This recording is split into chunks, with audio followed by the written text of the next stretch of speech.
$10 on Playway, $20 backup on Pick 3, and cash for each, please. Okay, are you adding multi-X to your bet? Yes, multi-X, all of them. Smart! Best value bet. Backup and multi-X, you cannot go wrong.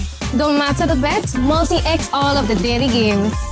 With multi-X added, your winnings can be multiplied 3 times, 5 times, even 7 times. So make it a rule. Add multi-X to all your Playway, daily pick 3, and daily cash for bets every day and for every drop, and watch your money grow.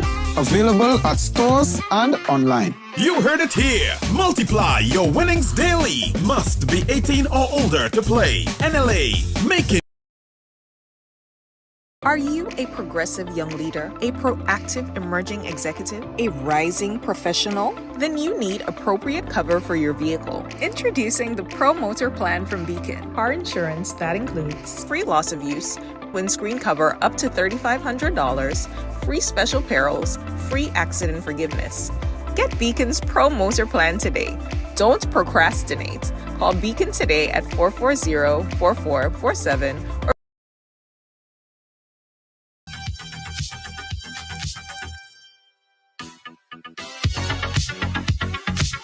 Yeah. Right along live. Welcome to the ride. It is Wednesday.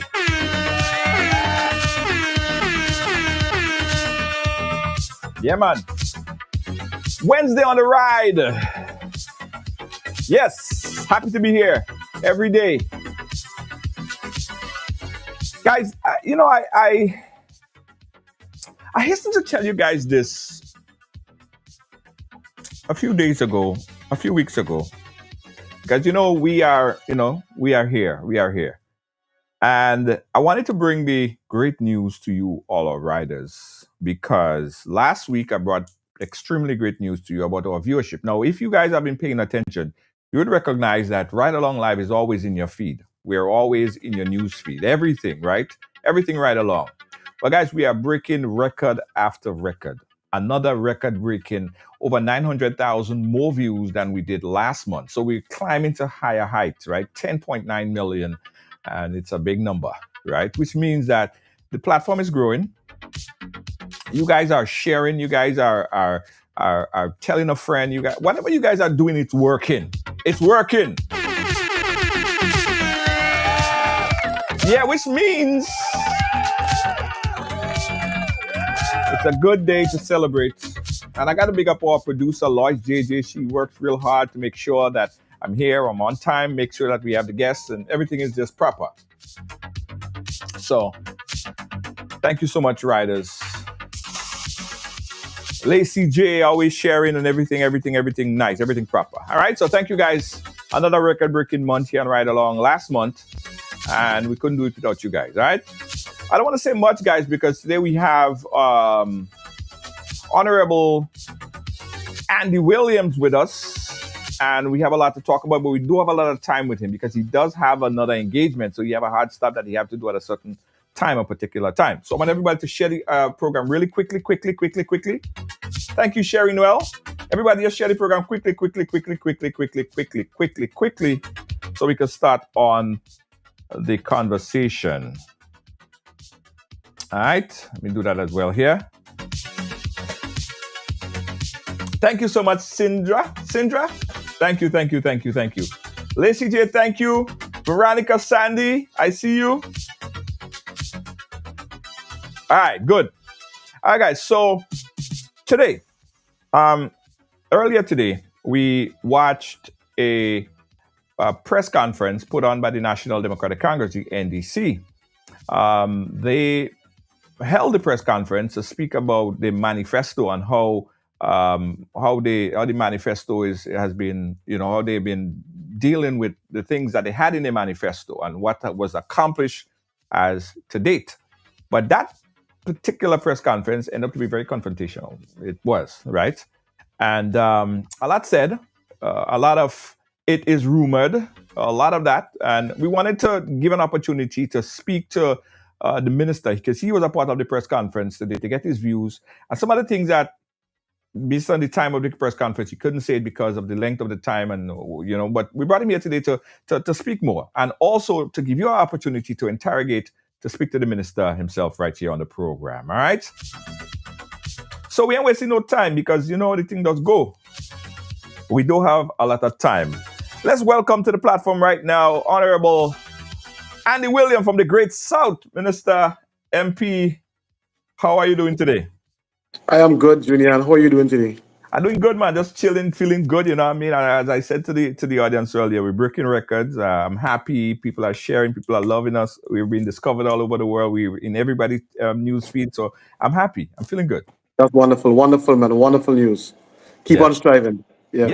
Yeah, man. Of course. How you doing? You looking fresh after a long. Well, actually, after the press conference, I had two other events, which I just came from one, and I have to leave here to go to another one again. Yeah. Soon after. So it's really busy, but busy is good. Yeah. Yeah. Good. Yeah. No, I could imagine. I love being busy. Well, it's better than not doing anything. You're doing things. Let me ask you quickly. I mean, it's been almost 3 years since you've been sitting in that position there. The MP of the Great South, also your portfolio of mobilization, implementation, and transformation. How has it been for this past 3 years for you? Well, it has been a good experience. I could tell you it's a different experience altogether. One that is difficult to prepare for. And I said today that once you become a politician, number one, your back have to be broad because you will get attacked left, right, and center. And it's sort of sad, Junior, because, what I said today in the press conference is that sometimes you have wonderful minds wanting to get involved in politics. And because they see it as a nasty game, they may just stay away. But this may just be the mind that you may need to move your country forward. Mm-hmm. So we really have to change the scope of politics in Grenada and stop this tribalism and, trying to it's like a crab in a barrel mentality. We have to stop that and start doing things to elevate our country. If you look at my style of politics, I don't attack people. I don't do that. Right? I stick to the issues. I stick to what is at hand and always try to be positive and try to do things so that we can move our country forward. And at the end of the day, once our country benefit, all of us will benefit. It doesn't matter what party you support. It doesn't matter how old you are. The country will benefit.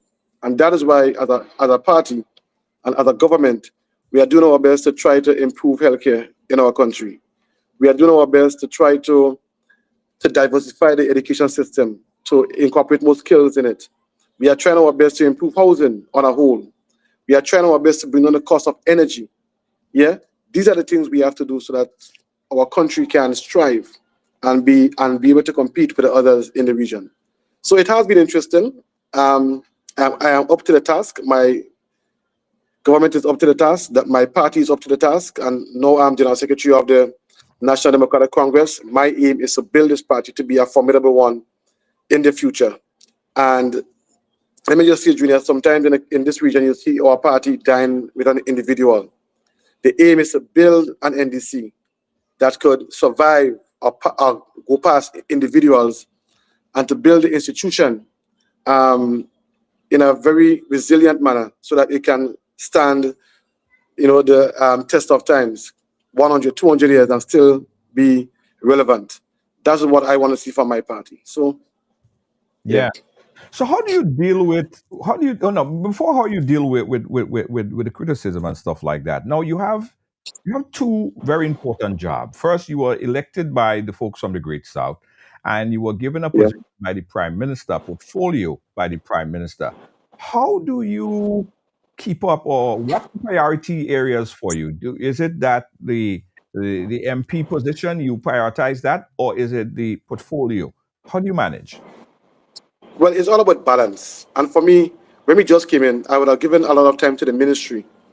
Now, myself and my peers would have established the Ministry of MIT. We had to do the vision, the mission, and all these things. But now that we have gone, for me, the first 2.5 years is to focus on your ministry and try to build your ministry. But once you get that done, you don't have to be in your ministry every day. And that really was the aim. So now that 2.5 years have passed, I'm more in my constituency and giving more emphasis to my MP role than the minister role.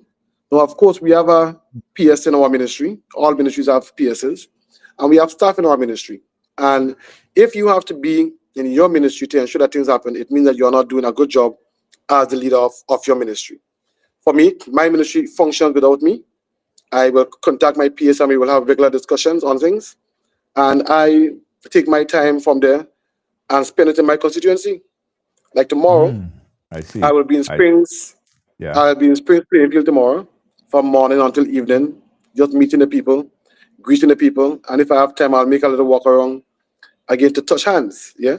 And to me, that's important. And that's the part of the job that I enjoy the most, where you have to engage and to mix and mingle with the members of your constituency.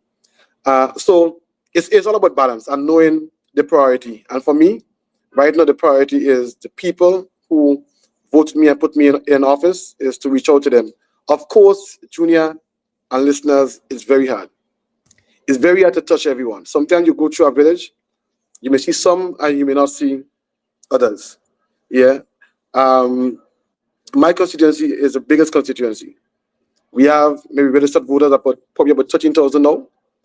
And if you talk about other folks that are not registered, when you take the total of the population, it's the biggest. So it's really difficult for one man to be available to you're talking about 18,000 people or so. Yeah. It's difficult.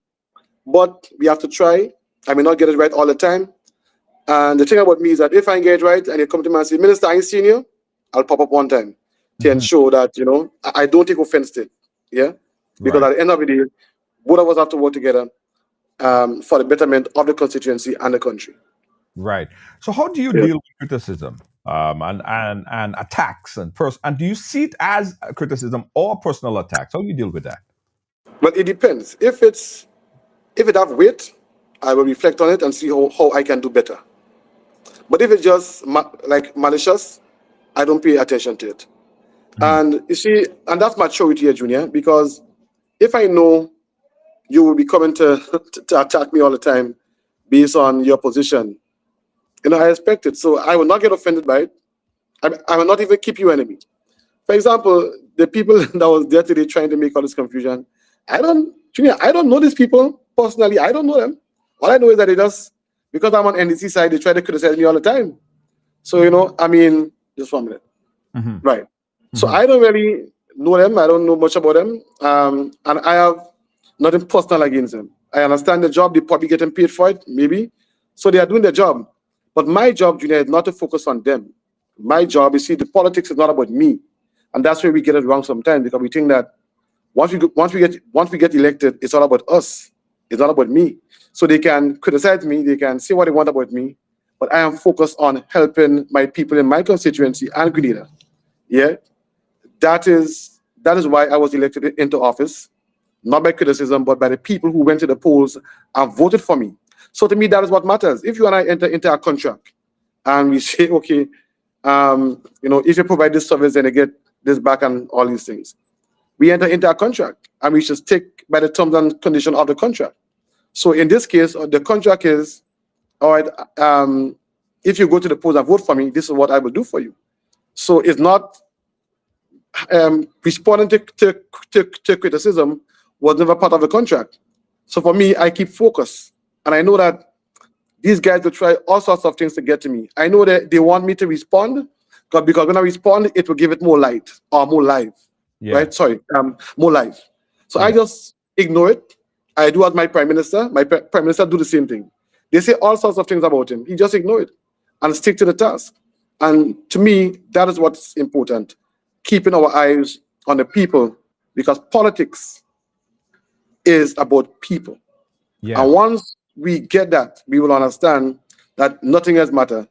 People, that really matters, Junior. Right, absolutely.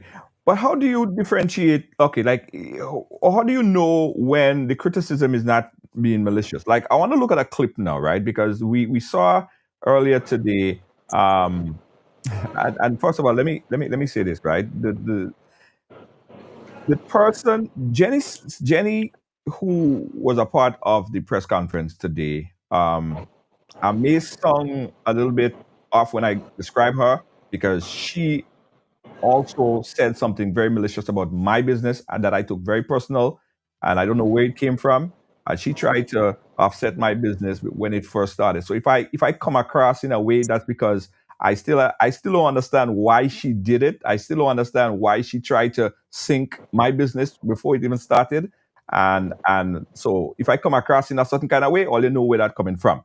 So that particular clip that we're going to watch is from Jenny Simon today, asking a specific question, but it wasn't something from a factual point of view. It was something from it was alleged or some kind of rumor finding mission that she was on. So let's take a look at that clip and tell me how you deal with situations like this. Let's check it out. It is rumored, and you got a question the other night, you didn't answer it really, that you're involved in a bribery case with the contractor of the Cliff Road project. Switch for the contract, 100,000. I'm going to get it right. The lady did not get it right the other night. She said 150. It's 115. 100,000 in your hand and 15,000 to fix your pickup truck. Are you, sir, denying that? Now, first of all, let me just say this, Ms. Simon or Mrs. Simon. No, it's Miss. Well, Ms. Simon, and I want to watch you in your eyes, right? Because I've heard you made these accusations on your show a number of times. And frankly, I'm not one who will run about and wasting my time to deal with these petty issues that have been rumored. Are you calling bribery petty? Because bribery is a crime. Give me a chance to answer the question, please. And no, because I gave you a chance to speak. Okay. Give me my chance to speak. Thank you, right? I hope I'll get the time to come back. No problem, ma'am. Okay. No, anything I do it with full transparency. And exactly what you're saying there, it is completely false. Okay? And I've heard you mention that a minister signing a contract. I want to educate you. In 1997, I started working by teaching. And I want to teach you something here today. A minister doesn't sign a contract. It's a permanent secretary that will sign a contract. Now, frankly, the Cliff Road was done under the Ministry of Infrastructure. My ministry is the Ministry of Mobilization, Implementation, and Transformation. So let me just go further, right? And I'm speaking to you, and I want to watch you in your eyes to speak to you. And I'm watching you in yours too. Good.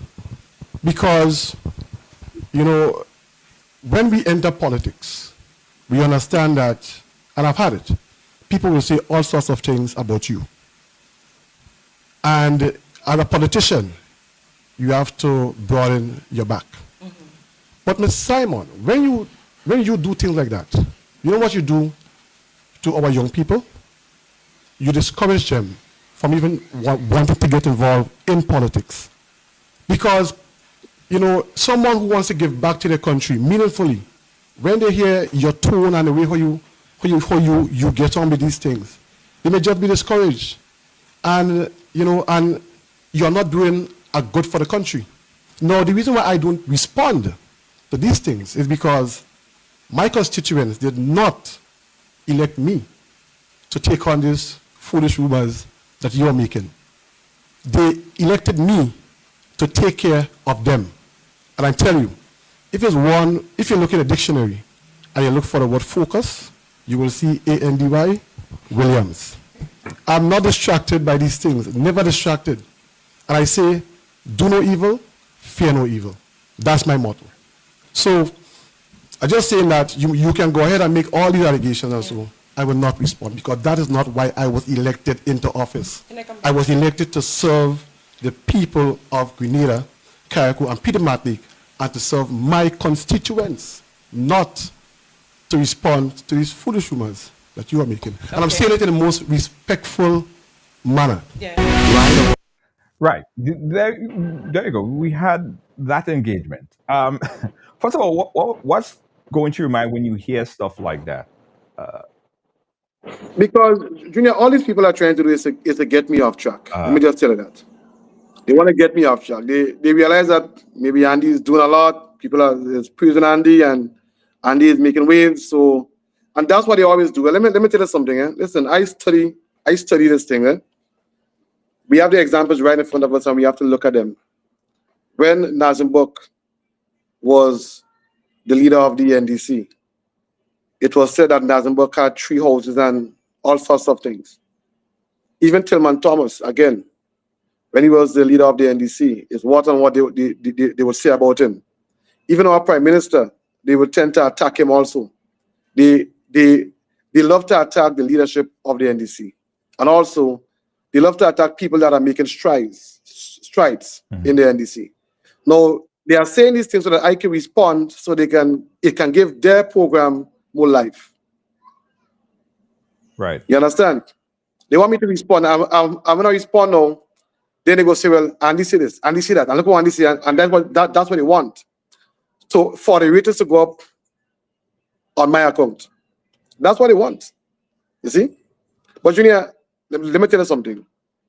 And I don't check on these people. I don't listen to this show. I don't check on these people at all. Because it's like you're running a race and you're in front, and these people in the back trying to distract you, trying to make you turn back so you can lose seconds. That's not why I was elected in this position. All right, so let's go again. I sue Jenny today. I sue her tomorrow. I sue her next week. When you go stop? Right. And that would have been my next question. So I'll be suing. And then now, when you're doing all these things, guess what? Your eyes, you lose focus. Because you lose focus on the people who elected you to serve. Now listen, Jenny saying these things cannot help the mother who have nowhere to stay. Right? Or me checking on Jenny cannot help the young woman who doesn't have food to put on the table for her children. Right? Me responding to that does not help the young man who needs an opportunity, right? Just or one chance just to make it. So I understand the strategy, but it will not work on me. I am focused, and I will continue to be focused. If you want to criticize me on the work I'm doing, right? And for me, I try my best to assist. Sometimes I feel that I'm not doing enough because there's so much people that reach out to me every day, and I just can't respond to everyone at the same time. That hurts me. You understand? So, Junior, I'm not falling for the tricks. Yeah, and that's the same tricks over and over again. I'm not falling for that. And I got involved in politics to serve the people of Grenada, Carriacou, and Peter Martinique, and most of all, the people of the Great South. Yeah, so not to take on Jenny and them and his stupidness. They will come over and over with things, Junior. That's their strategy. But at the end of the day, we as the people have to be wise. We have to be wise, right? And see who are actually bringing the solutions for our people. Look at housing. It's the first time any government did so much for housing in the country. Yeah? Look at the plans we have for the hospital. Right? The party that she's supporting has been there for over 20-something years. And up to now, there's nothing. We have a proper university, no hospital. I mean, we have a hospital, but the state of healthcare is not the best. Right. But we are trying to make a difference now. To build a new one, do work on the existing one, by trying to work on the human resource. We are meeting every month, because we want to improve the centers of excellence that can add to the skill training, which our young people can benefit from. We are meeting every month again to try to come up with alternative ideas to reduce the cost of energy for our people. These are the things we have to be speaking about. You have countries like Singapore, who was the 3rd poorest country in the world years ago. Now it's the 3rd richest country in the world. Do we think we will reach to that feat by studying Jenny and them and this stupidness? Sorry for being so blunt. Yeah? And to me, they have to wake up. And last point, they think they are doing this country a favor, but they are doing this country a bad. Because I just came from an event. This gentleman, I won't call his name, brilliant gentleman, nice ideas. I spoke to his wife. I said, hey, it's people like him we need in politics. She said, no, never. Because when they get involved in politics, it's nasty, it's this, it's that. And it's Jenny and them that is adding to the nastiness, Junior. That's why we may not be able to attract the best Yeah? So Yeah. I comments coming, right? That's why we may not be able to attract the best, because they are making it unattractive. But we need the brilliant minds to get involved in your country's affairs and to make decisions that will move the country forward. That's what we need. So at the end of the day, when they go to their grave, what can they say? That they have, added to bring this thought to the country? No, for me, if when I go to my grave, I want to go to my grave saying, hey, I've helped, I've assisted, and I've done my best. According to Paul in the New Testament, I fought a good fight, and I'm ready to lay down now. That's what it should be all about, Junior. And people of Greater At what Caribbean. point is it considered to be smear? Because if these allegations are being made, she's basically saying that you are involved in some sort of corruption, involving hundreds and thousands of dollars in a ministry, and you corrected it so because it was saying that was under the minister signed the contract, and you clarified that the minister don't sign the contract, and it wasn't primarily wasn't under your ministry because the PS from the other ministry would have to sign it as well. So that was clear. So at what point smear But campaign? Junior, the laughable thing is, the funniest thing is this. I knew nothing about the contract, nothing at all. I haven't seen the contract because it's not my ministry. It's under the Ministry of Infrastructure, not my ministry. Yeah, and hear what she's saying. She's saying that when Prime Minister left, that I signed the contract. I mean, Junior, it's just laughable to answer these things, but I'm going to answer it, right? The highest person administratively in the ministry is a PS. So it's only the PS that can sign a contract. Right? So I don't know where she gets some news from. I don't know if someone is just willfully trying to put Jenny in problems and trouble. I don't know. But sometimes I just wonder how a big person like that can actually, believe these things or come and talk about these things. It's just so laughable. Yeah. So, yeah, I mean, listen, I know nothing about the contract. As a matter of fact, let me tell you how I knew the SG road was going to start, right? One day I went to Heartbeat program. And while going to Heartbeat, I saw the road, and so was you had to go at different routes because it was working on the road. I didn't even know they were working on the road. Apparently, the Ministry of Infrastructure wanted to speed up the road because you're having the CARICOM heads of government conference, and they wanted to do some work on the road, and they acted in a quick manner, right? No, even the cliff. I have no idea, Junior, when this road was starting. So they hear this lady trying to just to put me onto this thing and trying to king me with this thing. It's just laughable. And for me, they will try. Listen, that's just the beginning. They will try over and over again to try to get me, right? And all in the spirit or the aim to try and get me distracted. But listen, as we say in our local language, joke they making. I ain't falling for that. Somebody is not me. Yeah, as I said earlier, again, guys, twice this particular individual made allegations against this platform that is completely baseless and false. The first one, as I said about the ride thing, she did a whole campaign, a whole program where she showed bikes catching a fire. She showed telling people if they sit on the bike, it's going to catch a fire in some kind of way. I'm paraphrasing exactly what she said there, but along those lines. And that was even before I started my business. And secondly, she used my content in my videos, put it on her program, monetize it. So I took action. I didn't take action. No political party had to tell me to take action. I took action because she used my content, and I took action, and I took my videos off her platform. And it was a big smear campaign about how we're trying to shut she up. No, I trying to maintain the integrity of my content. I don't use her content. I don't use, if I have to use somebody's content, I have to ask them permission.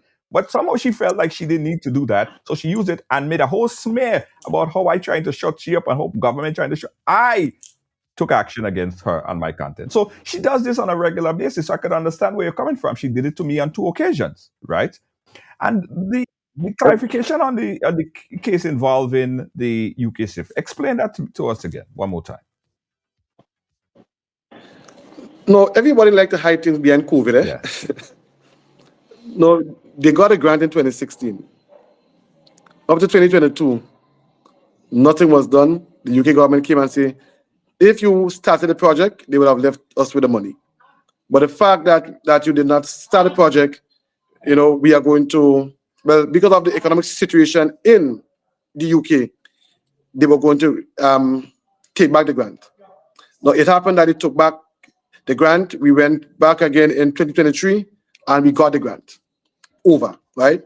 Now that we got it over in 2023, 2 years after, we are talking about now implementing that project, and not just implementing, but starting to lay down the pipes 2 years after. Now, so let's say they use the same 2 years, right? If they got it in 2016, it means by 2018, if they were as efficient as us, they should have been starting that project. But guess what? 18 passed, 19 passed, 20 passed, they say COVID, right? And then all sort of excuses. But my point, Junior, is that, you know, they did not do anything to really get that project going. And if that project started since 2016, the South would have been much better off in terms of water distribution. As a matter of fact, let me use this time now to share with the members of my constituency and outside of my constituency that on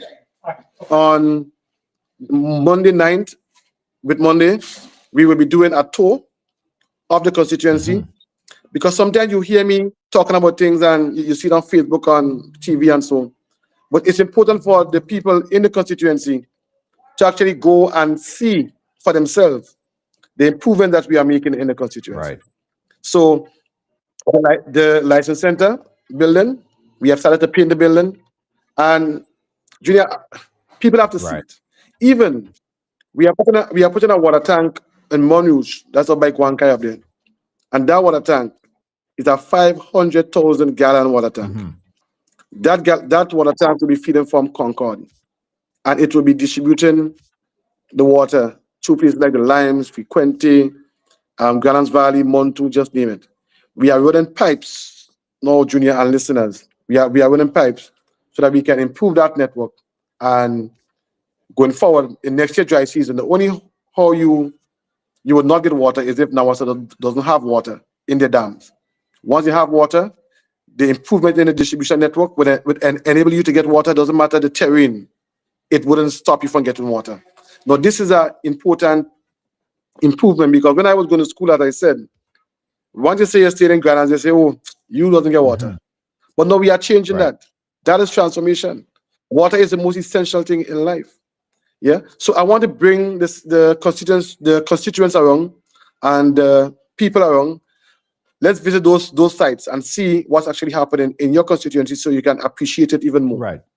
Yeah. I also want to maintain this fact, right, that everyone have the right to support or everyone have the right to endorse or have an opinion about things, right? So I'm not saying that Jenny should not have an opinion. I'm not saying that she should not bring forth her concerns or voice her concerns. I think everyone have a right to have an opinion because nobody could tell me what opinion I should have. And nobody should tell me that I should support you or this one or that one. I support, I endorse, I do my thing, right? Because that's me.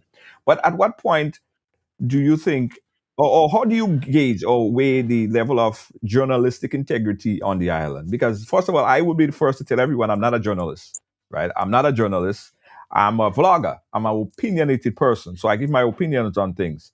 But we see people that is putting that name attached to themselves, calling themselves journalists, but then they're doing vloggers work. Like, for instance, I don't know how you want to judge this, but I saw a clip that came up that said that 3 executive members of the ruling National Democratic Congress NDC administration claim that they are treated unfairly by journalists who are drilling them down on little down to the last little rumor, right? How do you view this? Is that a journalistic story, or do you think that this is more like a vlog opinionated type of piece? No, I want to say this, and I'm very serious about this. That is why, Junior, you have good journalists. And once they start to compromise, their work begins to be taken for granted. Because imagine if you watch a press conference today and you see this article now, you will just laugh. And then you will say to yourself, Linda Stricker ain't serious. Yeah? And that's all because they are not being true to the profession. You have to be a professional. You have to be true to the profession if you want to get involved in that profession. And for me, it is just sad, right? This whole report that she wrote is just sad. It's all about trying to make us look bad, to give another party leverage. So, and that's just sad, My thing is, Junior, if you're a journalist, you're supposed to be objective. You're supposed to ask the tough questions, not only to me, but to the other side also. When it comes to us, they comment, it is alleged, it is rumored. When it comes to the other side, nothing. Junior, I can sit down here and tell you, since we entered government, the amount of corruption we saw with the last administration is not funny. But they were there as journalists. They heard the rumors, they never asked them. And now we are here in government now. They want to ask us every little thing, even if it doesn't make sense, they want to ask us, like if it's gospel. So today I had to bring on that point because they need to do better. And as I told her, I challenge her. The next time the other side is having a press conference, I'm going to listen. And I want to hear the question that they're asking the other side. Yeah. And so for me, they have to do better than that, Junior. They have to do better. Otherwise, people will just keep on taking them for a joke. And the sad thing about it is that you can have good people. You can have good people in terms of they can be good journalists. But if they are not doing justice to the profession, they will be taken for granted. And it's just sad. 718-701-5720, guys. We could take just a few calls quickly. If you want to speak to MP Honorable Andy Williams from the Great South, we're taking your calls right now. You could call on the WhatsApp or you could call direct. You can call right now. Listen, guys, we only could take about 3 calls. So you do have a lot of time because the minister has to run to another engagement, and we are already over about 7 minutes, and he has to run. So 718-701-5720. Please call right now and call quick if you have a question for the MP. What about the next year? While we wait for the call, we're looking at the 4th year. So it's like downhill from here, right? What plans do you have for your constituency and for the mobilization, the ministry itself, for the fourth year in the third and going on to the 4th year in government? Well, first of all, I want to talk about my party, Junior. Yeah, and I'm the general secretary for my party. And for me, it's about party now and not really government. Yeah. And my aim as general secretary is to strengthen the organs of the party, ensure that the engine is oiled, so that when we go into election, we are solid. Yeah. My aim is to identify our members, ensure that our members are taken care of, our members are communicated with, and help build a structure, build a women's arm, build a youth arm. That is my aim. The previous General Secretary, Larry Barry, he did a good job. Now it's my time to take it to the next level. I'm 3 months into the job. What I've started doing is I've started to educate our members on the Constitution and also the different roles and functions at the executive level in the different branches. Because when someone takes a position as an executive member, they have to know what they are getting themselves into. And I've started that education process as soon as I got elected as the General Secretary. Okay. So my aim is to ensure that the NDC, we come together, we pull together, and that we get everything in line so that when the Prime Minister say or when he wants to call election, the party is ready. Right. Okay. Let's take a call right here. Somebody reminded me it's not downhill, it's full speed ahead. Let's take a call. We got a call on the line. Caller, live. Where are you calling us from? Hi, good evening, Anita. Hey, caller, go right ahead. Good afternoon. Listening to you a while ago, it's something that I heard this time that you're trying to take care of. Yes, I understand you need help. I'm stating that talking to people and caller, hold on 1 second. Caller, hold on 1 second. I can't hear. Bit of a problem. I can't hear. Stand by. Let me put you on speaker. Caller, go ahead again. Yeah, I said I was listening to Andy, and that's not the first time I heard that he said that they're trying to look for everybody in Grenada, which I understand, yes, but remember that you have to remember the people that put NDC in power and who vote for you the same way too, because those people and them what you're fighting to take care of on NMP side, NMP people, they cannot change. So you always have to remember your people and them more important than them, although you have to help everybody, but you cannot help everybody. Because when election come, I would like to see NDC go right back in power for many more years to come. But if you keep thinking, okay, we're going to have to help NMP, they would never change. They would never say, okay, you know what? Andy was helping me. Andy gave me a house. Andy gave me this. And they're going to come for you. They would not come and vote for NDC. So all I'm saying, focus on your people a lot and more. Help others, but the people have to come first. You cannot play king for everybody, but you have to help, but focus on your people more. I call it. Thank you for your input. All right, thank you. Yeah, Minister, you could. But Junior, I'm really honest, Sam, I just spoke a while ago about the General Secretary identifying our people and taking care of our people. I just said that, so I don't really know. Right. You know, but our next thing, Junior, is this. Let me tell you this. And I want to make this point. Yeah. We have to start to change the scope of politics in Grenada. Yes, we need to focus on our people, but not to the point where we look to be seen as victimizing because someone supports an ex-party. There's a human aspect of life. Everything is not politics. If you have to win at the expense of killing someone, don't win. I believe in that. If you have to lose at the expense of uplifting everyone, so be it. So yes, I agree with taking care of our people. I agree that 100%. I do that every day. But also, we have to start to change the scope of politics in Grenada and not copy the NNP style of victimization all the time. Right. Yeah. If we say that we can be a difference, we have to show the difference. And I can tell you, last convention, I can give you a handful of people that supported the other party, and now they are supporting this party. And if I were practicing victimization, that would not have happened. Right. Yeah.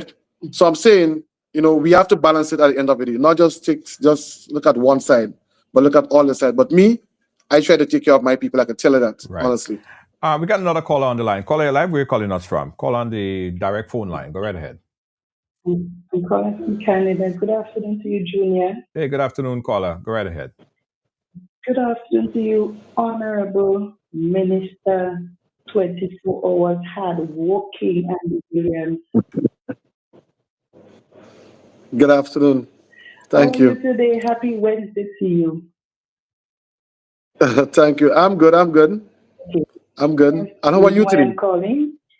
The last time when you were on this program, to be exact, I have called and I have raised concern about giving the residents in the back of Cemetery Hill a little, upgrade. It is to put some steps for them, to get to their home. And you said that you were going to try your best to see what could be done, and you were going to speak with Madam Claudia Joseph, sorry. And from what I learned, nothing has done. So I just want to remind you, I'm not saying you forget, but just a reminder that the citizens in that area is really would like a little better road to get into their homes. And continue your hard work. God continue to bless you and your government. God sees your heart.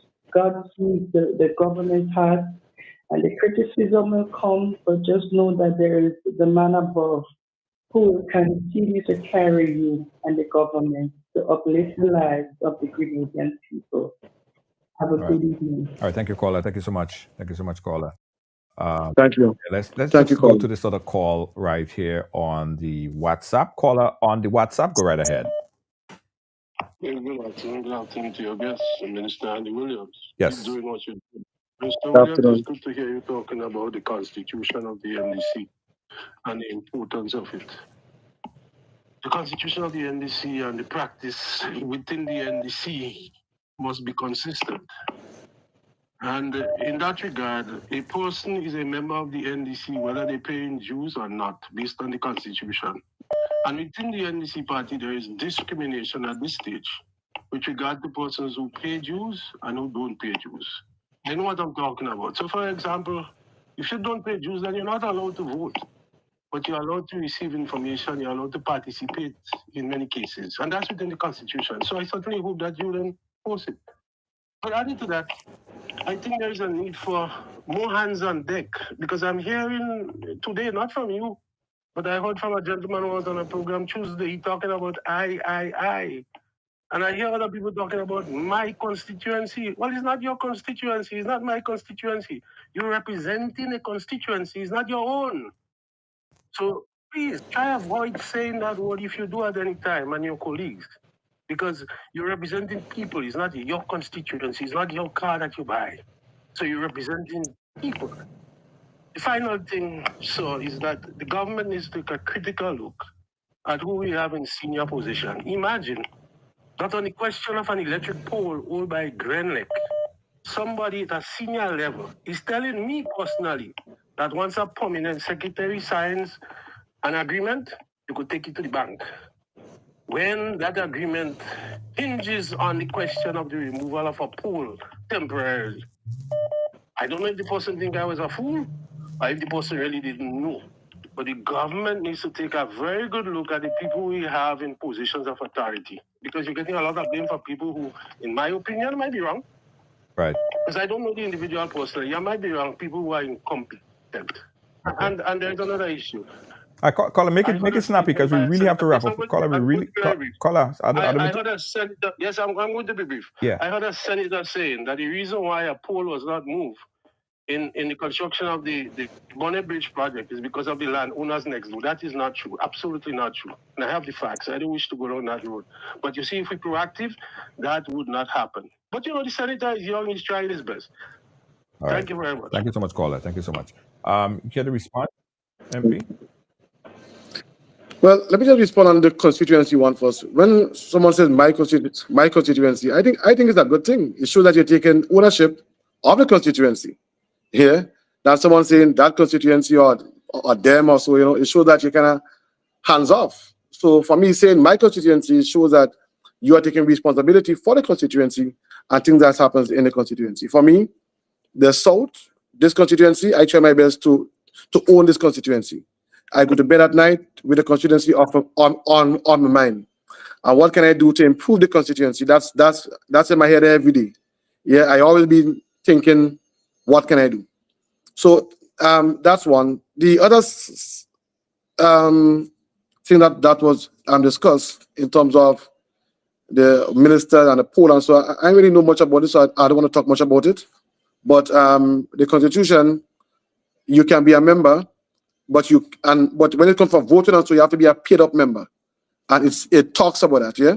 So if we have an election, you have to be.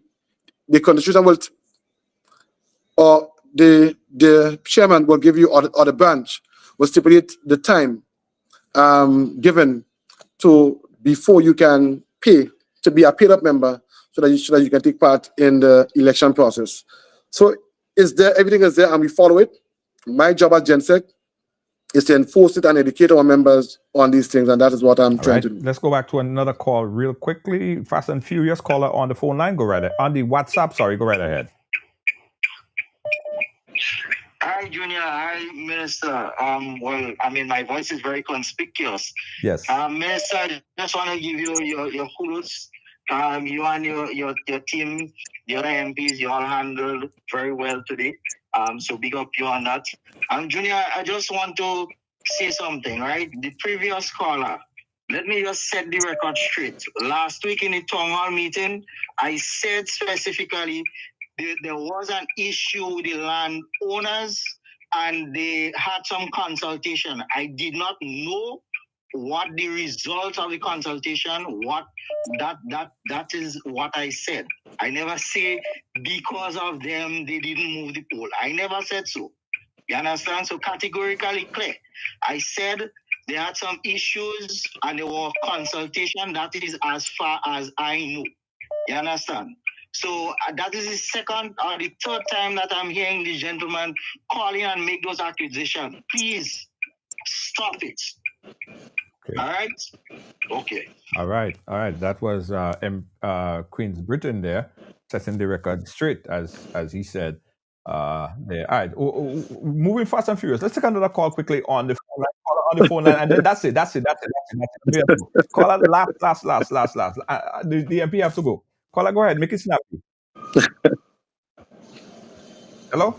Caller on the phone line. Hold on. Sorry. Hold on, caller. I know why we're not hearing you. Caller on the phone line. Go ahead. Sorry. Yeah, are you hearing me? Yeah, I'm hearing you now. Make it snappy because the minister have to Right. run. So the thing is, Andy kind of corrected the gentleman that called before.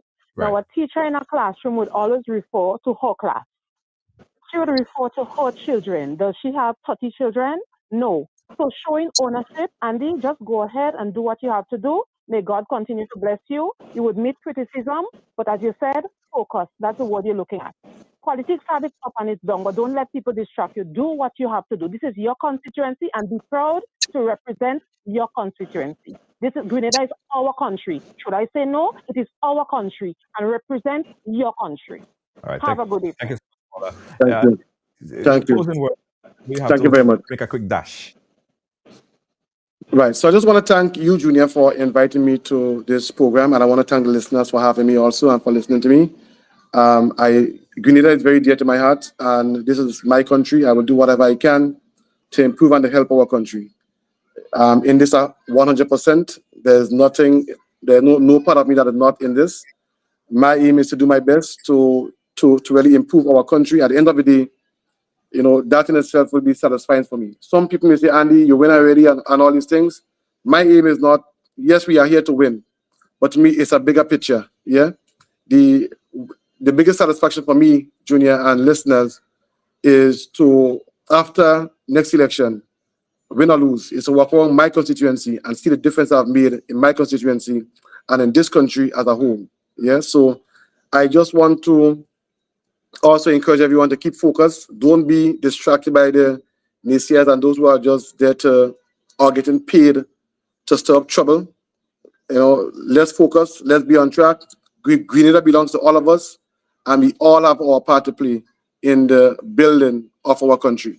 So thank you once again, and I just want to encourage everyone to stay focused and keep sowing for higher heights. All right. Thank you so much. Thank you so much. Thank you, MP. You're And welcome. sorry, keep him a little bit over time. So you have to run now. So, but anyway, I'll take the next call. The caller on the contribution. Caller on the WhatsApp. Go right ahead. Yeah. Hi, Junior. Hi. Yeah, I looked at the press conference today, and I think Andy and the other ministers handled this situation in a very good way. Jenny Simon is a slanderous person, and to try to create problem, to instigate things that are not there. And if you looked at it, well, I know what you did. You looked at it. She tried to even say that Kevin Andrew spoke about thing roads with the previous government, and he never mentioned that. He just spoke about the roads, what they were doing. And that's the reason why I think she couldn't rebuttal when he mentioned what it was. But Jenny Simon has a way of saying a lot of things that is inappropriate and very slanderous and to instigate problems. Even this week here, I think it was either Monday or I think it was Monday, because sometimes I flip on the YouTube and I would see her look a little bit, but it always turn you off. You have to come off for it. She said something to imply something about the prime minister. I don't know if you saw that, but where she was saying living in this $250,000 or $20,000 a month rent, and who he sneaks through the back door, maybe his partner, and all this kind of thing. So anyone with common sense, knowing with the allegations that people will say, knew what she was trying to see. I think, as Andy just said, that he cannot sue today and sue tomorrow, but sometimes you have to do certain things so that to put a check on some people. Jenny is going too far. And she's always, someone told me, or I was informed, but never could back up what she's saying. To me, it's totally disrespectful. Okay. They made it clear that the press conference today was about the NDC, not the government. They made it quite clear. But we know that people like Jenny and Linda Stryker would come up with something to create an atmosphere of discord. But I love the way in which Andy articulated what he had to say to her, because you could have seen that he was very uncomfortable with what he said. And that's the beauty of the NDC. They do not stand to go back and forth, back and forth, back and forth. They go ahead with the duty and the business of the day. And I compliment this government for that. And you guys are doing a good job as media people to bring these things to many of us. I see all the shows because I live Grenada in my living room. Okay. So but you're doing what you're doing, and we just have to support the government with what they're doing, because the slander would not work. It turns people off. All right, thank you, caller. Appreciate your contribution on tonight's program. Phone lines are still open, guys. 718-701-5720. I want to play back this clip from earlier today to get your reaction. The UK SIF, the World Bank one, the Caribbean Development Bank one, and that the former administration did nothing for 6 years. And you also know that that is misleading the nation. The GRIP program, for instance, the approval came on the 17th of June 2022. That's a few days before the elections, right? The UK SIF program, it started in 2016, where the government of Grenada was already engaged in the CDP, and that is on their website right up to 2019. Right up to 2019, and then there was the COVID, and then the elections. So when you do these things and say these things, I have documents here to show. Can I respond? Of the website. So that is misleading. Can I respond? Please do. Let's go. The UK SIF project. In 2015, the Prime Minister of England, Dave Cameron, UK, he visited Grenada. In 2016, he provided a grant for Grenada, $80 million. $10 million was to construct the Western Main Road, and $70 million was to do the UK SIF, which is the Southern Water Expansion Project. Now, the Western Main Road had problems because of the Modena landslip, so that was delayed. The UK SIF project, nothing was done. As a matter of fact, we had a meeting, myself and the Minister of Finance, with representatives from the UK in October of 2022. And it was said that because the UK were going through they were uncertain about the economic situation, they were going to pull back the grant of $80 million from us. They went ahead and took it back. Okay. 2023, we fought and we got it back. We announced when we got it back. But let's look at the timeline, because, I want to really spend some time, spend some time this morning, because I want to educate. I don't get a chance to educate much, and I want to educate now. So when we got back the grant in 2023, it took us 2 years, 23, 24, 25, 2 years. And now we are talking about implementing that same UK SIF Southern Water Expansion Project, right? Now, if you say, let's count again, if you say that 2016, you agree that we got a grant in 2016 from the UK. Now, 2022, nothing was implemented. Let's go. Now let's watch rate of implementation. We got back in 2023. And 2025, we are not looking to start to lay pipes. 2016, add 2 years to that, 2018, COVID was 2020. So I'm saying to you, Ms. Jenny Simon, respectfully, that the previous administration had all the chance to implement the project. COVID was 2020, and look at it, 2016 to 2020 is 4 years. Yeah. Hold on, I'll listen to you speak, I'll see if I can speak. So listen to me speak now. 2016 to 2020 is 4 years. 2023 to 2025 is 2 years. So we are implementing in 2 years what the previous administration could not implement in 4 years, even before COVID. I'm not counting even after COVID. Let's go again. We are speaking about the GRIP project now. Well, you asked some questions, and I want to answer your questions. I don't want to skip because you said on GBN, you said that you was cut off on GBN, and I did not answer the question on GBN. So I want to make sure that I answer your question in full. Can I deal with GRIP? No. You spoke about GRIP. Let's talk about GRIP. I want to answer your question. Permit me to answer your question. I don't want you to leave from me and say that Andy did not answer your question. So let's go to the GRIP project now, right? The GRIP project, yes, you had the date correct. Now, I never said that the GRIP project was under the previous administration. I said that my ministry was able to move the project. It was under the Ministry of Infrastructure. And it was moved to the Ministry of MIT. Now we are talking about implementation. Right? In October, we will be doing over the Baltazar Bridge, and also we will be tackling the coastal areas of Soubise and Marquis under the GRIP project. So to say that, it's on the don't mislead. I'm not speaking the fact. Yeah, but hold on.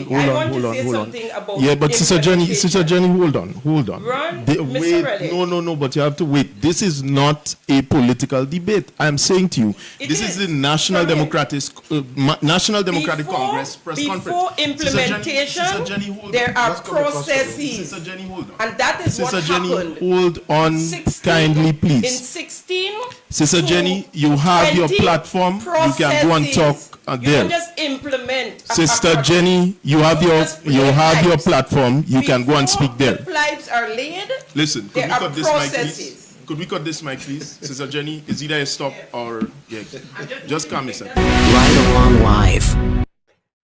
All right, whoa, fiery. 718-701-5720, guys. We're getting your reaction to the press conference held earlier today. Fiery press conference. Just saw a clip of it there again. Now, I don't want to come across and say that information that is credible and true should not be ventilated. In fact, I believe that if anyone has information pertaining to corruption of any sort, bring it forward. Listen, I would break the story here and Right Along Live. Trust me, right? Let us hear it. Let us bring it forward. Let the people know. Report it to the authorities, the ombudsman. Just go through the process. That's what I'm saying. However, what I don't like, what I can't entertain is when you come and you speaking on a platform and you come in with hearsay information, or worse yet, you're coming with it is rumored. Because it is rumored, like rumors could start in a rum shop down the road, right? Two men could be drinking a rum and start a thing, and then the next one in the back here, the next thing you know, the story completely changed by the time you reach the next person. So if you're gonna speak and you're gonna confront a topic, let it be factual, or at least have some factual information. On many occasions, guys, many occasions, or you could ask my producer. People come to us with stories, right? We have been confronted with we get confronted with stories sometimes of alleged rape. There are situations where people are alleging someone beat them up, someone missing. We hear that story all the time, right? Just the other day, someone sent us some information about a missing person, And you would think, like, who would fabricate or not be accurate about a missing person? And if we didn't do our due diligence and just say, you know what, it is alleged that this person is missing and put it out there on the media, then we would be held liable for putting out misleading information. When we did get onto the nitty-gritty and I check and we did our check and we find out the person wasn't even missing. So we have to be careful when we say those things. We have to be very careful. We have to have facts. Nothing about it is rumored. I can't come and say it is rumored that this person and that person raped somebody and call the person name. The last story that we did, one time we did a big story in regards to some gentleman who was, having inappropriate relations with his daughter. Guys, we spent about 5 days investigating that story. That story saw 5 days thorough investigation, just looking at it before we even brought it to the platform. And as soon as we brought it to the platform, you know what happened? The person got arrested. It was that serious. It was that serious. So if we did not do our due diligence and came with a story that couldn't hold any water and want to allege that it is alleged that this person did this, or it is alleged something as serious as conspiracy or corruption, then your credibility is on the line. And as a media person, the last thing you want to do is make a big mistake, a big blunder, right? The last thing you want to do is make a big blunder. So when we broke that story about the alleged inappropriate relation with a certain individual and his daughter, 5 minutes after, the police was in front of his door ready to put him in handcuffs. It was that serious. So media people, I ain't even call them journalists because I tell you, I take it in front. I am not a journalist. I am a vlogger at best, right? I am not a journalist. I am very opinionated. I will tell all you my opinion on things. I will tell you all you my opinion on things, right? But if you classify or want to classify yourself as a journalist, you have to understand there are borders in which you have to maintain. You have to get both sides. You have to get the story. But as media people, we owe the responsibility to our audience to do our basic research and check, double check, triple check, quadruple check before we bring information here. No information should come out with it's alleged. No one should step in a press conference, and I see politicians do it all the time, and I call them out, no matter where, right? You can't say you heard it down the road, or you heard she say that, or you heard this is what people saying, this is what this person saying. Yo, that can't hold no water. That can't hold no water. Like, come with facts. Come with facts, and that's what I'm saying. Come with facts. And as I said, I have a personal dislike for the type of or the way that this particular person conduct. I have a personal dislike for the way because it was done to me. And I didn't like it. I don't know what was the person's intention, her intention. Imagine you starting off something and you all hype about it and someone go on the media platform to discourage people from utilizing your service. And they came with something, someone had a bicycle in New York and they plug it on and it blew up, right? So a bicycle in New York blew up. That means that all the bicycles, and including the one that I have, would essentially blow up. I had people meeting me in the street, and that's based on one person saying something that they don't even know and understand about.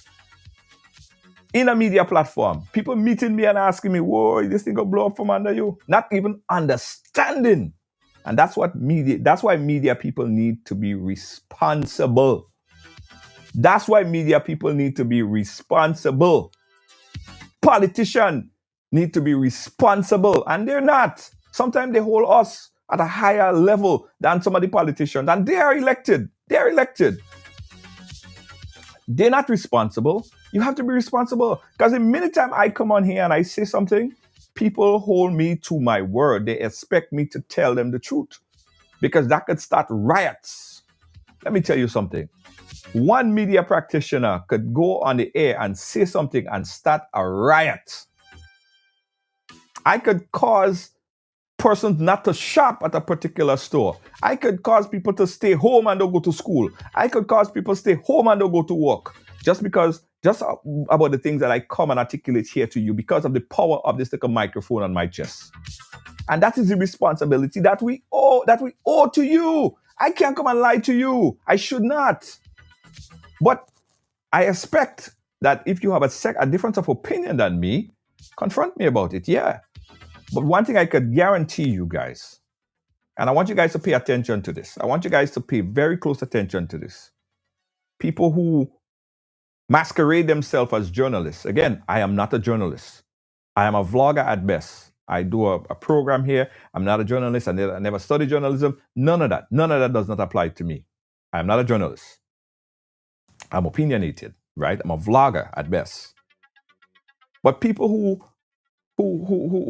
show themselves as being journalists, and they would always give a one-sided story. Just imagine someone sitting on a news desk, right? And all what they're doing is just giving one side of the story without investigating. And they're not even reading a script. They're basically giving out from the mind, and they want to call themselves journalists. They're not. They're simply not. They're vloggers. And it's fine to be a vlogger, but just identify that you are a vlogger. Just identify, let people know that that's what you are. You can't masquerade yourself as a journalist and you actually a vlogger. Hello? Let's go to the phone line. Caller, you're live. Where are you calling us from? Hi, Zenia. I'm calling from overseas. Yes, overseas. Okay. Overseas is good. Yeah. Yes. I well, the US to be exact. I have a concern in a way, but I know it's not directly about what you're speaking about. I don't know if I could mention it still. Okay. I don't know if you could hold a program on that too. I'm kind of worried about, like, kind of have a concern about healthcare. Okay. I don't know. In terms of, like, if I find so many people in Grenada and maybe and the Caribbean who are dying from cancer. So I don't know if it's possible that the government can implement something stating that, like, maybe all employers should at least put up a percentage of the money of whatever savings, and NIS to put in a portion and government could put in a portion to provide health care for all workers. Once they are employed, the employer put a portion, government put a portion, NIS put a portion.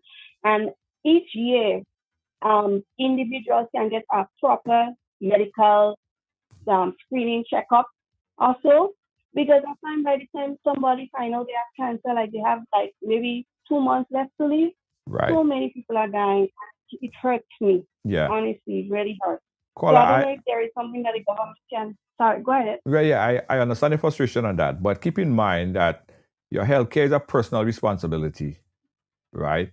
Oftentimes, what we see is a lot of people, and especially men, right? They don't check their doctors as frequent as they should. So oftentimes, Right. and that's why lifespan of men are much shorter than women, because women go to the doctor a lot, right? More often than men. Right. So oftentimes, when men go to the doctor is when they're feeling a pain. And by that time, they're at a stage 4. If it's cancer, they're at a stage 4, stage 3, stage 4 cancer, going down the road only, right?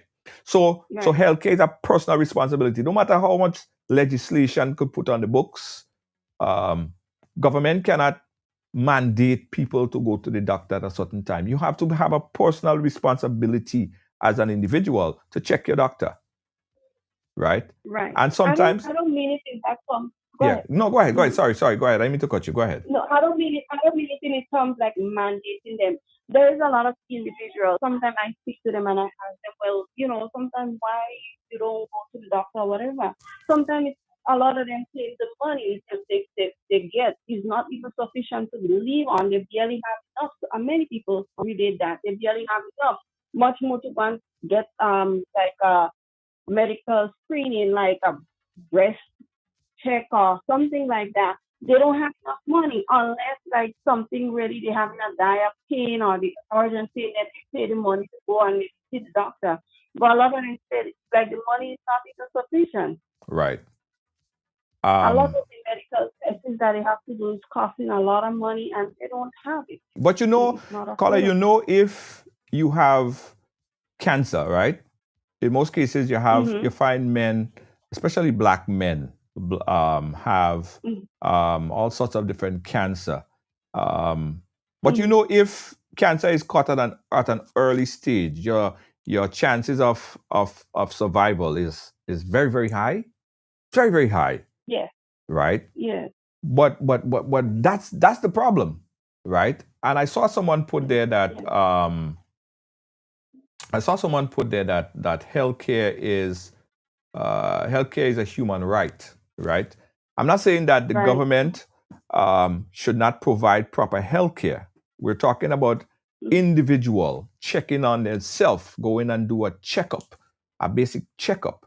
All right. At the end of the day, if you are checked and you find out, like if women may have breast cancer in stage 1, you haven't gone into you haven't move out of that particular area, then it's easy to treat. It's easier to isolate and probably deal with. But if you get to a stage where you've gone into your lymph nodes and it's spread in other places and it's affecting other parts of your body, there's very little that could be done than probably chemotherapy. And when you give chemotherapy, you kill the good cells, the bad cells, and then it's no it's not amazing chance of survival if you're at stage 4. A lot of people still come back.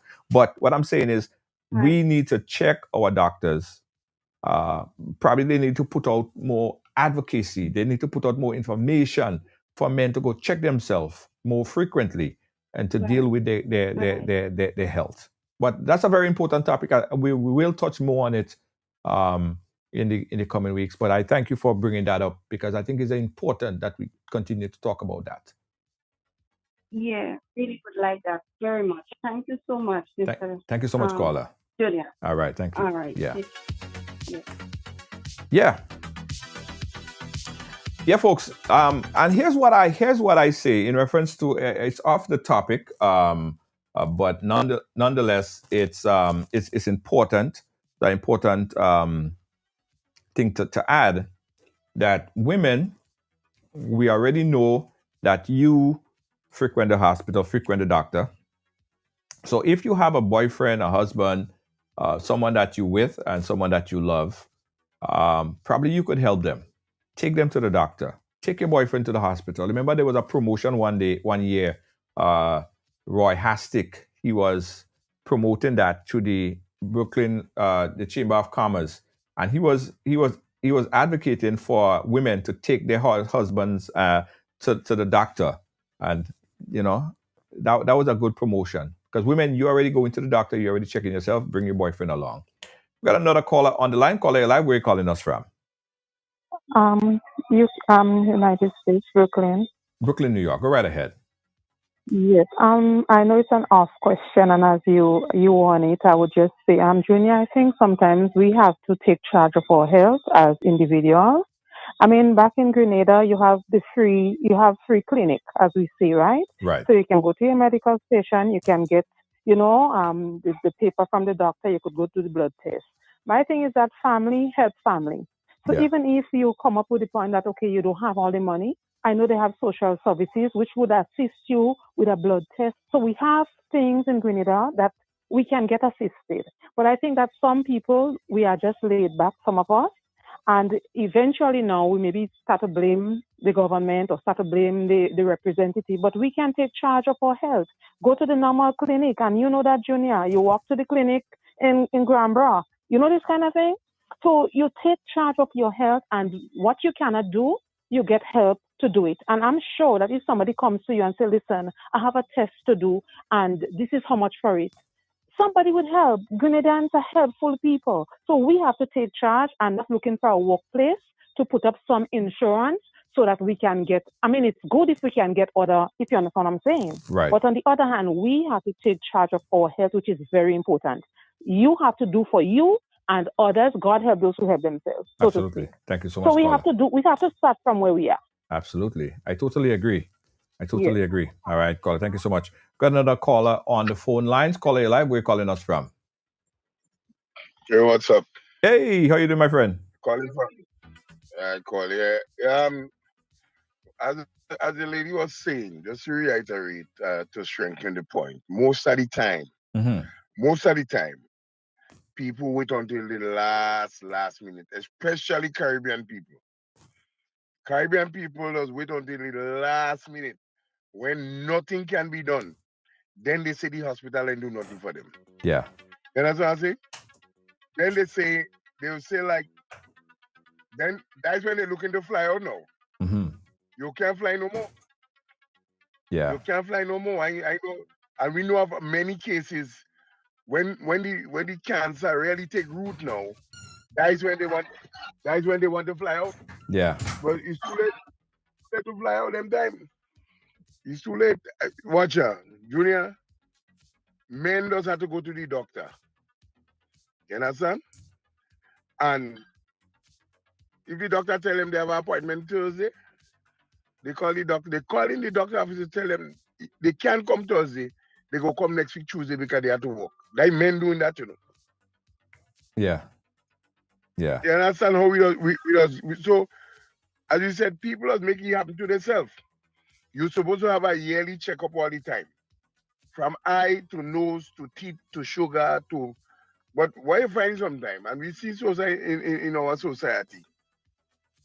Let me say for men, for men, or for regular people, Caribbean people, we party, we drink rum every week, every day a glass in my mouth, every day rum. We don't put in protein in our body, we don't exercise, we stop exercise, we stop think. You know what I'm saying? Yeah. So all these things come on because you just get lackadaisical with life. All you do, you go to work, you come back, you drink rum, you go to work, that is every day. Yeah. God bless. We don't even give my body a chance to say, all right, well, let me drink. Saturday I will take a drink. Let me go to work for the week. Let me body out. Let me take a cleanse, and then Saturday I will take a drink. But they're doing that. They're drinking every God bless day. You know what I mean? Yes. And that's what has caused problem. Remember now. If you check your body, right, compared to your car, if you have your car, as soon as you hear tick tick tick in your car, you see men they run into the. But I have to go and check the mechanic, boy. I think making noise, boy. I can't take that. Yeah, and true. sometimes not even a loud noise. Yeah. Do they do the body the same time? True. Sometimes you have a headache Monday. Just to take a over the counter Panadol or something. You're saying, but what I had a headache since last week Monday. Yeah. Yeah. Last week I had that same headache and the headache just go. So me I had to take nothing, not knowing that maybe a cyst building up your head or you're having a tumor coming on. You know what I mean? Right. Just to put in the 2 cents. Yeah, man. Thank you, caller. We appreciate you. All right. Nice. Cool. All right, guys. So we pivot a bit from the main topic, but I want to go back. I want to go back to the main topic of discussion here, and that's in regards to the press conference today. We're joined right now. We got a caller on the line. We got how you doing, Callistra Faria? How are you? I'm well, Junior. I usually don't do these calling things and call programs and so, but I caught the tail end of the editorial bit, I guess you were doing on your program there, and felt that. And also today, I got, there were concerns raised to me as president of the Media Workers Association by members of the association about the issue of really what you're addressing. Who is a journalist? Who is a reporter? Yes. What is the difference between, as you said, a vlogger, a blogger, a journalist? And of course, there are differences because, so I just wanted to sort of just address that about the. And I was at the news conference. I asked some questions and then I left immediately after. So I missed most of what transpired and I only saw bits and pieces.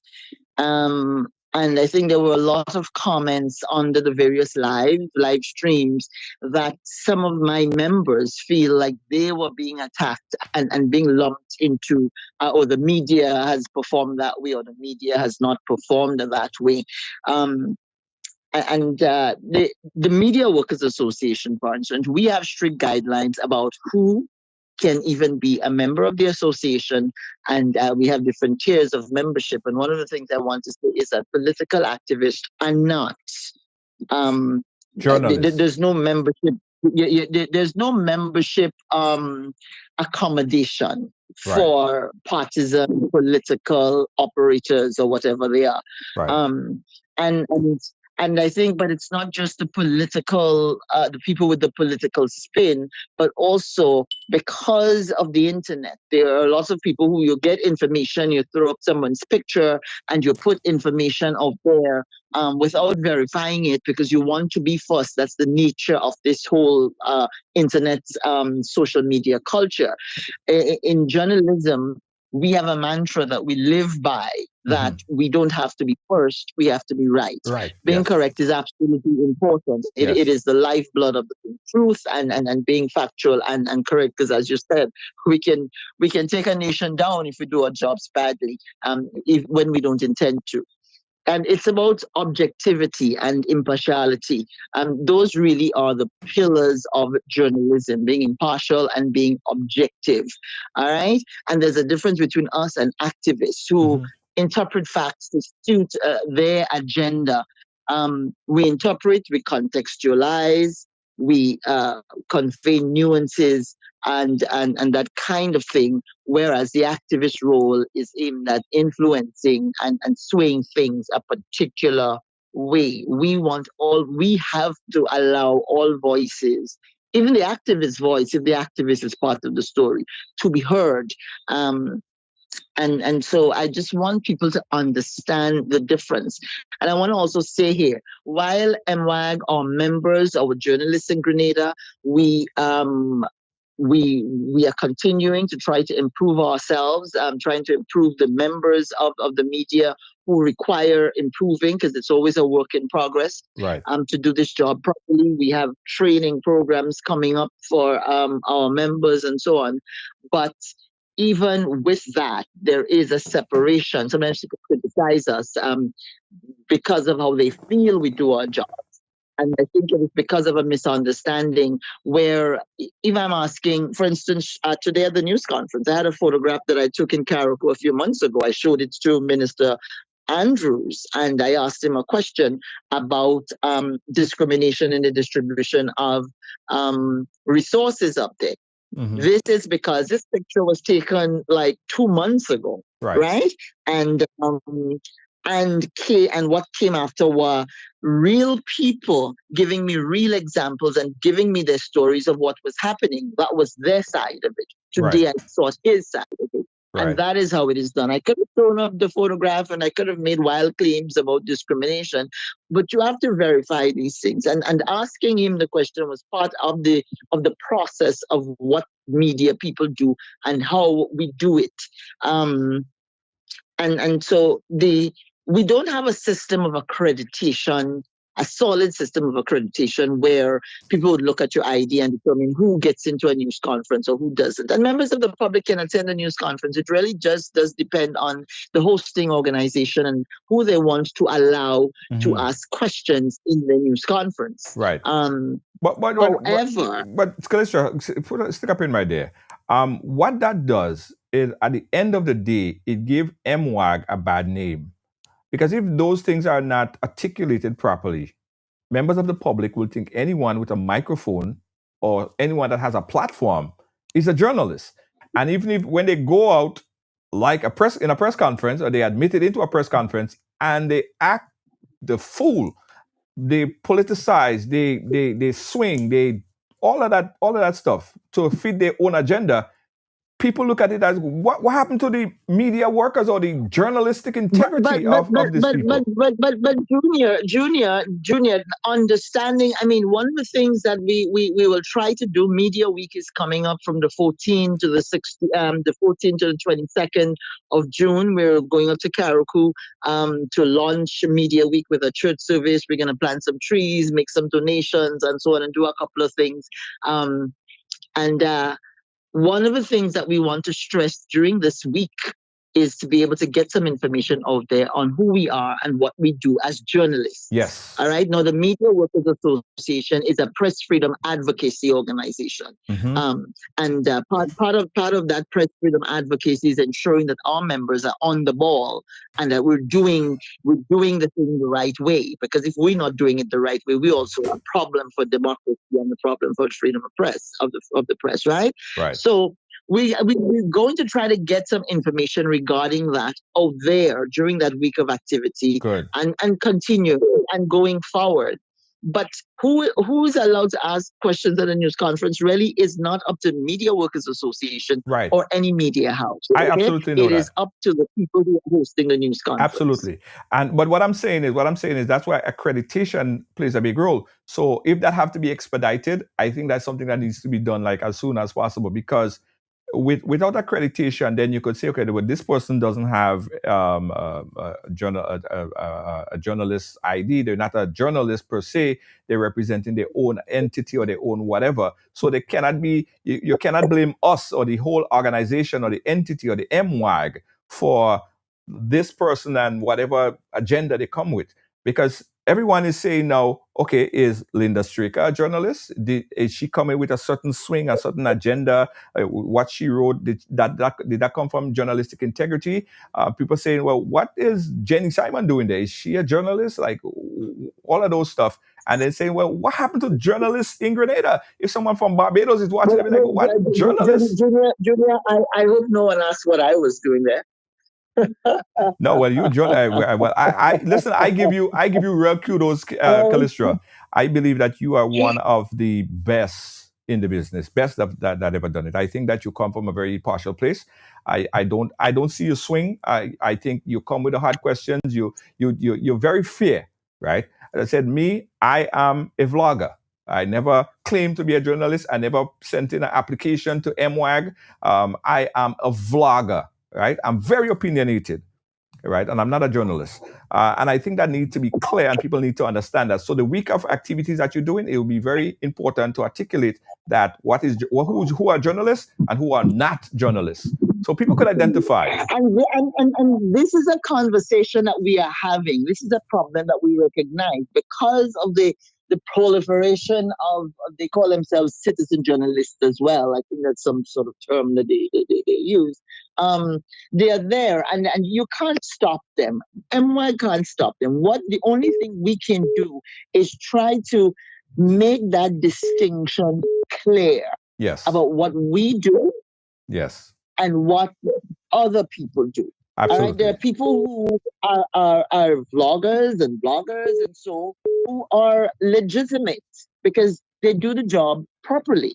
Right. You have to do it properly. Yes. And someone with a podcast is not necessarily automatically a journalist. Absolutely. There are requirements.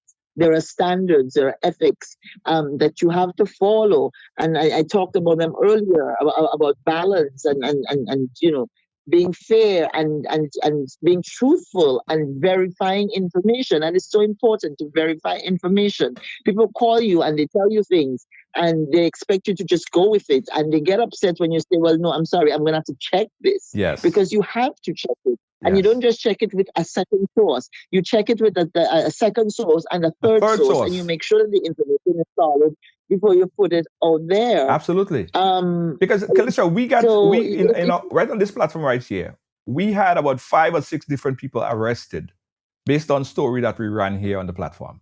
It was one that got arrested immediately after the information was put out there.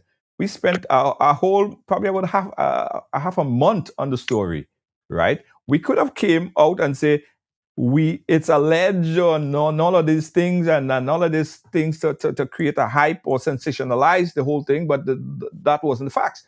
So we spent time, we got it, we had a package of information and we was able to bring it forth. And the guy was arrested for exactly what it was alleged to have done.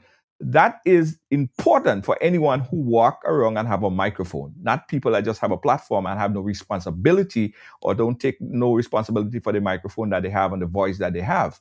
And that needs to be articulated. That needs to be put out there, and people need to understand that a little bit more. But great points, Callistra. And so please that people understand that we the journalists are in the business of news. Linda Straker, I think one of the issues though with Linda Straker when she is at news conferences is that the government of the day, right? And I've had that issue too. The government of the day is the one who must answer the questions. They are the ones at the helm. They're the ones who hold responsibility, not the opposition. The opposition don't have much to do. Whoever happens to be in opposition at any given time, you don't have much to do except try to get back into power, all right? You're not responsible for the treasury. You're not responsible for the roads. You're not responsible for the hospitals. You're not responsible for anything except your party getting back into power. So that's why it seems sometimes like, oh, the journalist is going after the government. The journalist isn't really, I'm not saying that there aren't cases where people have their own agenda, and I don't really want to get into that particular aspect of it, okay?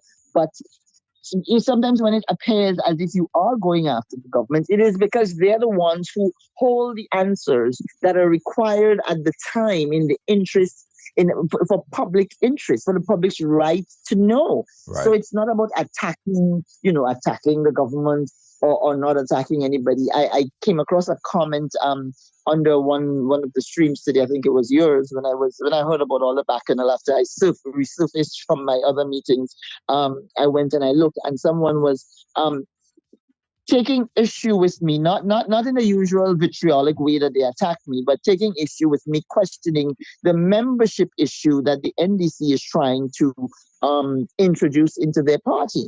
Now, I was questioning that at the news conference because to me, when you're saying, oh, organizations can become a member of it, what you're doing is, in my opinion, bringing the partisan politics deeper into community organizations and other groups and organizations. This is something that people really need to look more at, because what happens when your community group that's been doing great work joins the NDC, but you are an NNP under this very bitter, antagonistic situation? Because the reality is reality, okay? The situation is destroying families and all kinds of crazy things are happening because of what's going on with the politics. So we're there, we're cooking food for the elderly, we're working together in the community. There you go. The Mongo whole community organization now decides you're becoming a part of the NDC. Well, the NNP supporters are going to take for the hills. They're not going to be part of that. Right. This is what happens. And so I question that. And someone came with a comment, oh, well, it's like joining a financial institution. It's not the same thing. It's not. And we also have an issue with some of the comments that show up under those lives. I mean, it is one thing to support your party, and the Constitution allows you to do that, support your party and go all out for them, but you cannot go all out for them to the point where you do not even understand the issue and you will disagree, you will criticize, or you will even bitterly attack simply because it appears as if the side that you support is being questioned, or even or there's some critical comments directed at the side that you support, because it's not all about that. It's the journalist focus is national, not party, not partisan. Right. Our focus is national. Our focus, we're the fourth estate part of democracy. And while I must, among any organization, you may have people who choose to go astray, who choose not to do the job properly for whatever reason they do. It happens in various organizations. I'm not trying to make excuses yet. I'm not trying to say that it's actually happening among media people. If it does, because there's a perception that it does, all right? And perception is a dangerous thing. Yes. However, it is not about trying to take down one party or the other. When the NDC is in power, they complain the journalist is after them. When the NNP is in power, they complain the journalist is after them. The journalist really is just after information and truth. At the end of the day, I mean, I do not believe that the majority of journalists and reporters who operate in the Grenada space do so from any position of malicious intent. Okay. There might be instances when requiring a bit more training is what the issue is here, so that we can handle things better. Right. But I do not believe that generally it comes from malicious intent. And in the room today, at the NDC news conference, which has caused this whole great firestorm, I had members there. I had people there who qualify for membership. In fact, I was trying to recruit one young lady who is a new member of the media to bring her into the fold. And we also had people there who were members of the public that the people who hosted the news conference chose to allow into the news conference. And that is their issue, not ours. Okay. All right. Well, thank you so much, Calista, for clearing that up and giving us some information. We appreciate you, and thanks for calling. I know you don't normally do this, but you chose to do it now, and I appreciate that. Thank you so much. Don't normally do this, and of course I'm going to come under some heavy fire, some very heavy, nasty, slanderous fire. No, that's fine. Over the next few days. No, that's hey, you have to have a Brad back, Calista. You know how we stay. I just get fired too. That's the name of the game. Calista Faria, thank you so much. All right. Yeah. Thanks for your time. All right, cool. Yeah, man, cool. All right, guys. So I have to go. I have to run. I promise you, I have to go. But I have one last call. So let me just make this call and make it really, really, really brief. Caller, you are our final caller for tonight. Please make your comments brief and tell us where you're calling us from. Yes. Thank you, Junior, for taking my call. I want to commend Calista for her comments this evening. I want to suggest that she take some time and speak to her members as the president of MWAG. She take some time and really speak to them. More importantly, she needs to encourage them to go to a good journalistic school. Spend some time looking, like, for example, people on CNN and these stations, MSNBC and the ABC. You know, a good learning tool, as far as I'm concerned, would be 60 Minutes. How they conduct themselves as quote unquote journalists. As far as I'm concerned, we don't really have journalists in Grenada. You have people who have a mic and they like to use it to their advantage. You must not be biased. You must not be biased. Correction. You must be able to hide your bias. It must not come out in your questions. Journalism is about being free and fair, regardless to which side of the political fence you are on. I like what you always say, Junior. You're not a journalist, you're a vlogger, right? And I don't think the so-called journalists in Grenada know the difference between real journalism and just saying whatever you want on a mic, because you have a mic in your face. You understand? Yes. For example, today with Jenny, I mean, she put the people like Calista and the rest of them to shame. She went there with a clear agenda. She wanted to embarrass the people that was on the panel. Yeah? I mean, she does it on her program all the time. It is alleged. It is alleged. And I think it's time for people like Calista to do something about people like Jenny. But no, Jenny's not a journalist. She's not a journalist. No, that's what I have to. That's what I'm saying. Yeah. She has to make it clear that the Jenny has nothing to do with MWAG. As a matter of fact, I don't think she should be in that press conference today. Right. She's not a journalist. Right. Well, she's not a journalist. As Calista said, she had nothing to do with her being there or not being there. At the end of the day. But what I'm saying to Calista, and she is somebody I like, you know, in the way she conducts her interviews. It's not always fair and free from bias, I must say that. But at the same time, you know, she tries to get to the meat of the matter. Yes. And she needs to educate people like Linda on what real journalism is. I would encourage her. I mean, if the organization have to raise funds to send people like Linda to a good school, a good journalism school, to make herself better, to enrich news making in Grenada. pains me because I don't think they realize that the wider world is hearing and seeing everything. And people are commenting. People are commenting. Is this journalism? What is happening here? You know? So if they have to raise funds to help a few of them go to a good journalism school, at least for a year, you know, to improve themselves and the content of the news that they are bringing to the public, not only in Grenada, but worldwide. Anybody who have a phone now could get news, whether it's happening under a rock in Timbuktu or it happening in the lake in Granite Town in Grenada. Everybody and anybody, everywhere, anywhere could get that kind of news. So again, I want to end by encouraging Callistra to educate her members, help them to educate themselves and bring the profession, you know, make it reputable in Grenada. Right. That when people listen, they could say, at least I learned something from reporter this, reporter that.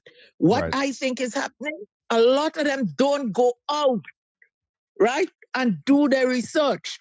I call my friend because we are friends and you have a mic and you call yourself a journalist. I call you and I say, I hear so and they run with it. Yeah. Caller, you had to wrap up. We had to wrap up quick. We had to wrap up quick because we're really running over time. Yes. Sorry. Yeah. But I get your point. So again, Callistra, as the president of MWAG, I want to encourage you to encourage your members to educate themselves for the good of the profession.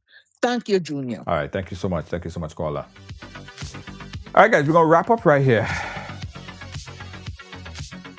Thanks for watching. Thanks for being a part of our program today, guys. We appreciate you. And, you know, we like to have discussion, all sorts of different discussion. It don't matter.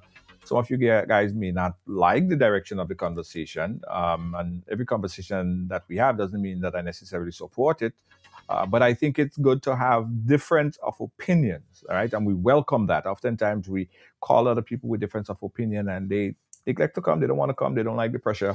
But I think that's what that brings a better sense of understanding when we have different sides. Like yesterday, we had a good conversation with two sides ventilating their issues. Those type of conversation is how we will continue to grow. Thanks again, guys. I gotta run. We're way over time. And again, I want to say thanks to the riders. Your Heinz. I want to say hi to the riders, guys. You made us number one. We are over. We went over 900,000 more viewers. A little again, we hit another million. But we are growing fast. I remember when doing this program, I had one super fan, dedicated fan, always on the platform. Now we have so much views, so much reach. Folks from Aruba to Ghana, to Guyana, Grenada, Trinidad and Tobago, Barbados, St. Lucia, St. Vincent, Dominican Republic, Puerto Rico, Canada, England, around the world. Tune into the program, and we thank you and appreciate you. Speaking to the folks around the world, guys, we have a massive event coming up. Let me tell you about this before we go on a quick commercial break, guys.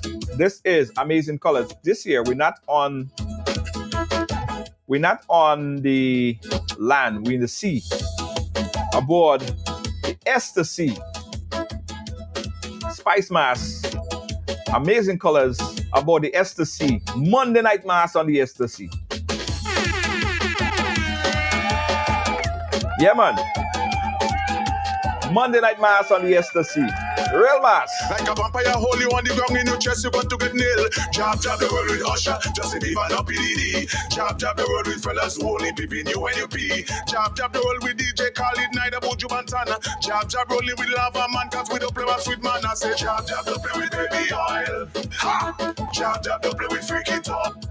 Yeah, so guys, Monday night mass with Amazing Colors. We're on the sea.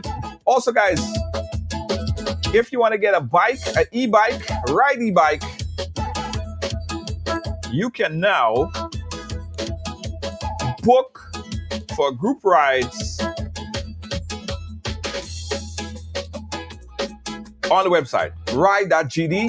ryde.gd, e-bike, tuk-tuk, water bike,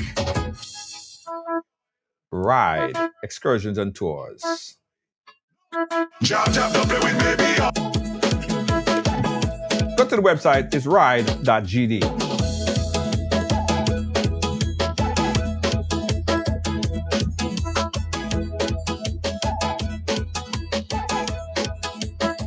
We'll be right back. Looking for the ultimate island experience? Hop on the Ride Tuk Tuk Rum Punch Tour and explore Grenada like never before. Feel the tropical breeze, sip on authentic Caribbean rum punch, and cruise through Grenada's stunning scenery in our unique and fun tuk-tuks. It's the perfect blend of adventure and island flavor. Book your unforgettable tour now at ride.gd or call 473-422-1011. Don't just see Grenada, experience it with Ride Tuk Tuk Rum Punch Tours today.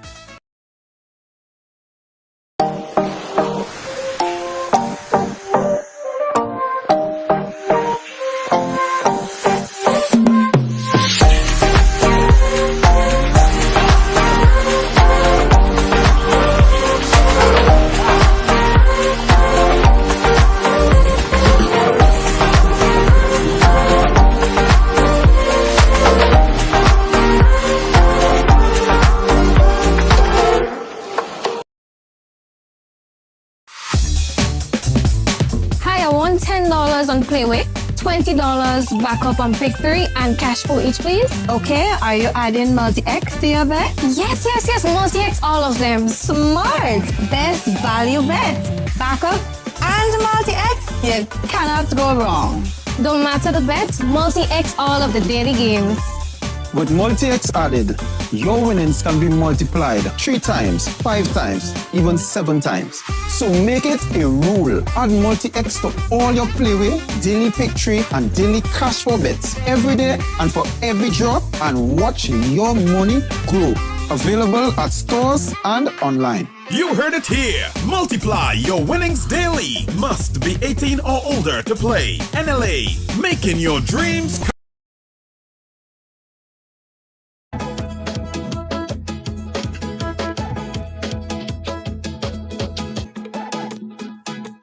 Yeah, guys.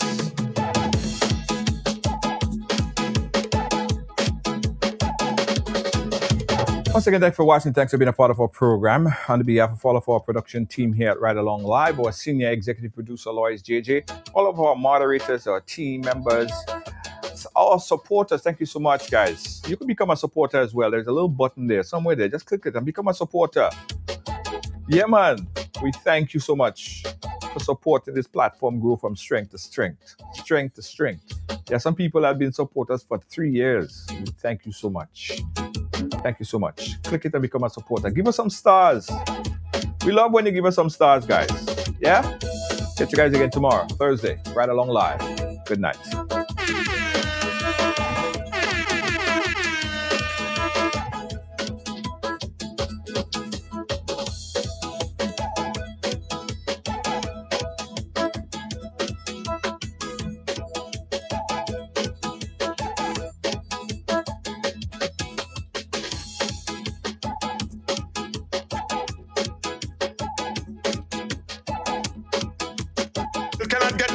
Like a vampire hole you on the ground in your chest, you got to get nailed. Jab the world with Usher, Justin Bieber and PDD. Jab the world with fellas who only peeping you when you pee. Jab the world with DJ Khalid, Naida Buju Bantana. Jab rolling with Lava Man, cause we don't play my sweet man. I say jab don't play with baby oil.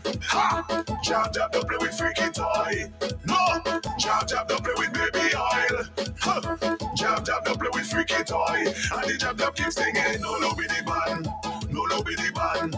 No low be the band. All I want is woman with big bam bam. No.